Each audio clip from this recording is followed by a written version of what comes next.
Salamat sa Diyos sa ngalan ni Jesus. Minsan ba, muling narito po ang inyong palatuntunang kakampi mo ang Batas.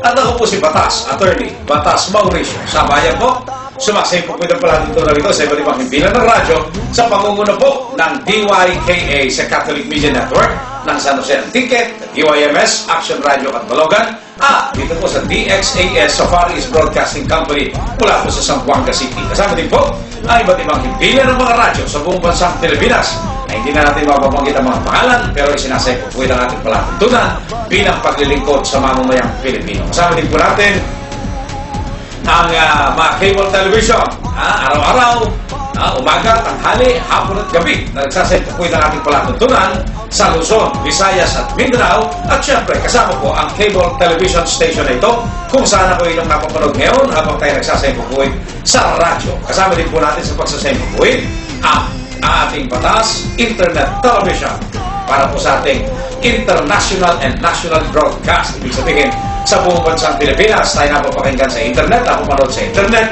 tayo napapanood din sa buong mundo. Amerika, Europa, Australia, Britanya, Roma, Italia, Russia, China, sa Saudi Arabia, sa South Africa, sa Madagascar, Botswana, sa Pransya, Espanya, at saan-saan pa. Kasama po ang Sampaloc, kasama po ang Quezon Boulevard. Kita nyo naman, kasama lahat yan. Basta may internet connection. Ang aming po website, www.batasmedia.com www.batasmedia.com. Yan po yung sasabihin ninyo. Sa mga nagnanais makapanood sa amin, dito po sa Luzon, Visayas, Mindanao, at sa buong mundo, sa pamamagitan ng internet, www.batasmedia.com. Alright? Yan po yung ating mga himpilan. Samantala, kung nais po nyo magpadala ng inyong mga katanungan legal at mga problema sa batas, mga pagbati sa inyong mga birthdays, anniversaries, celebrations, special occasions, doon po sa inyong mga symposia, yan, mga dialogue, mga convention at kung ano-ano pa.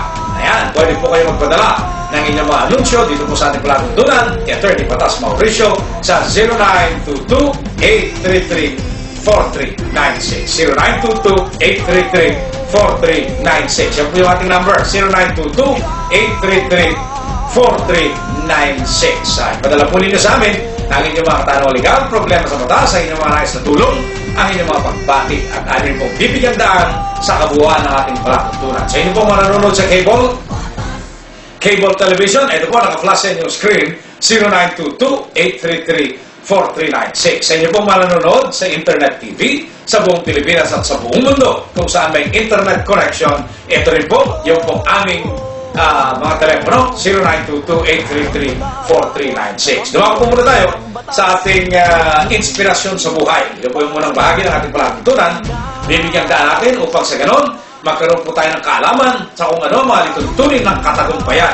Ano ang mga lituntunin o mga reglamento na po pwede nating sundin upang maging mahusay, maging mayaman, maging marangya ang ating buhay. Ang ating buhay na magkakaroon ng kapayapaan, kaligayahan, at syempre, magandang kalusugan para po sa ating mga pangangatawan. Ito po ang ating inspirasyon sa buhay at ito po hinahamon natin sa iba't ibang bahagi ng banal na kasulatan, ang Biblia. Banal na kasulatan, ang Biblia. Galing po ito ng 0908-524-1925. Pinadala po sa atin ng ating taga-subaybay sa radyo, di kaya sa telebisyon. Hindi naman niya sinasabi, pero anyway, nandito po ang kanyang inspirasyon sa buhay. Pakinggan po niyong maigi. At kayong mga may Biblia, pakibuksan na po ninyo ang inyong Biblia sa Colosas 2.8. Colosas 2.8. Yan, ng Biblia. Yan po yan sa Bagong Tipan, sa New Testament, Colossians 2.8. Mag-ingat kayo upang hindi mabihag ninuman sa pamamagitan ng walang kabuluhan at magdarayang aral at hindi nasasalig kay Kristo, kung hindi sa sabi-sabi ng matatanda at sa mga tuntunin ng sanlibutan. Ayan, napakabigat po itong kanyang ibinibigay na inspirasyon sa buhay ngayong araw na ito. Araw na ginawa ng Diyos. Ayan, tayo magalang ng diwa. Galing po ng Colossus 2.8, mag-ingat kayo upang hindi mabihag ninuman sa pamamagitan ng walang kabuluhan at magdarayang aral at hindi nasasalig kay Kristo, kung hindi sa sabi-sabi ng matatanda at sa mga tuntunin ng sanlibutan. Nalalaman po natin sinabi ng Panginoon sa Kristo na ang mga taong nagmamahal sa sanlibutan ay hindi maaaring magmahal sa Diyos sapagkat iba ang mga pagkilos, ang mga pag-iisip at kaugalian ng sanlibutan. Natural lamang po na ang mga pagkilos, pag-iisip at pag-ugali ng mga nasa sanlibutan ay hindi po kaaya-aya sa Diyos sapagkat itinuturing ng Panginoong Jesucristo na ang mga nasa sanlibutan ay hindi po sumusunod sa mga utos at tuntunin ng Diyos. Dahil diyan, lalasapin po natin ang kaparusahan ng Diyos dito sa buhay na ito. Dito, habang tayo nabubuhay pa sa mundo ito at sa dakong panahon kung tayo ay aalis na sa mundong ito at ipadadala sa buhay na walang hanggan. Huwag po niyong kalilimutan. Dalawa ang buhay na walang hanggan. Buhay na walang hanggan, hindi kasama ang Diyos. Sinong kasama? Di ang demonyo. At doon po ito sa walang hanggan, kumugulong apoy sa walang hanggan at walang katapusan, paghihirap. Yung namang buhay na walang hanggan kasama ang Diyos, yan ang buhay na dapat nating pag-ambisyonan sapagkat yan ang buhay sa langit, buhay ng kapayapaan at kaligayahan ng walang hanggan. Ang mabuting balita, ngayon pa lamang kung pwede na natin masabi na sa buhay na walang hanggan kasama ang Diyos ang ating tutunguhan. Paano paraan? Una, sabi po ng Juan 1:12, tanggapin natin at panaligan ang kanyang bugtong na anak bilang ating Diyos at tagapagligtas. Yan po yung katotohanan. Yan po yung katotohanan. Ano ba ang ating dapat tanggapin at panaligan kay Kristo? Na siya ay Diyos at tagapagligtas. May katibayan ba na si Kristo ay Diyos? Meron po. Sa Juan 10:30 ng Biblia na kung saan sinasabi ni Kristo, ako at ang Ama ay iisa. Meron po tayong katibayan na si Jesus, ang Kristo, ay tagapagligtas. Meron po, unang Timoteo 1:15 ng Biblia na nagsasabi, narito ang katotohanan dapat tanggapin ng lahat. Si Kristo Jesus ay naparito sa mundo ito upang iligtas ang mga makasalanan at ako, tayong lahat, ang pinakamasama sa mga makasalanan ito. So napakaganda po yan. Magtiwala po tayo sa Panginoong Diyos, basahin ang kanyang Biblia at huwag tayong sasandal sa mga sabi-sabi lamang ng matatanda at hindi tamang aral. Kung hindi po nasa Biblia at wala po sa mga kautusan, hindi po pwedeng sundin.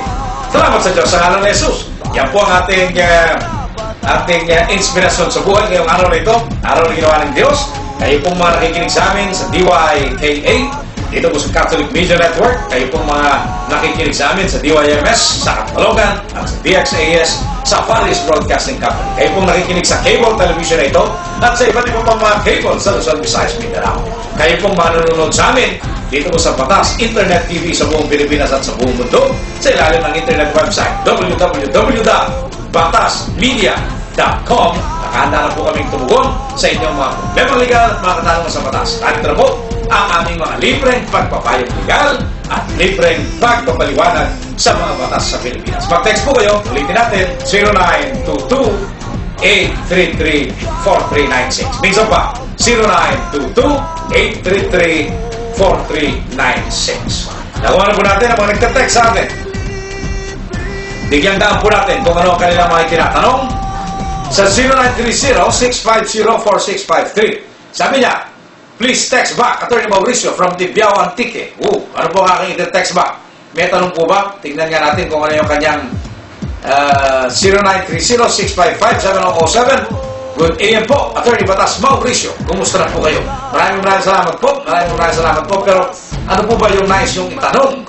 Magkaiba itong 0930. Itong isa, yung taga-Tibiao, Antique na nagpapatext sa 0930-650-4653. Wala naman binanggit na problema. Ito pang isa, 0930 rin siya, 655-7007. Parang si James Bond, si 007, ang kanyang sinasabi. Good day po, Attorney Batas Mauricio. Alright? Maraming salamat. Maraming salamat. Uy, may paanyaya po. Para po sa mga nanonood sa amin sa Internet TV, dito po sa Metro Manila area, may paanyaya po ang Catholic Christian Leadership sa pangunguna po ni Pastor Jojo Gonzales. Sabi niya, Barangay Consciousness Week. All one-vote volunteers are invited to come. October 4, 6 p.m., room 402, CCF Street. CCF, St. Francis Square.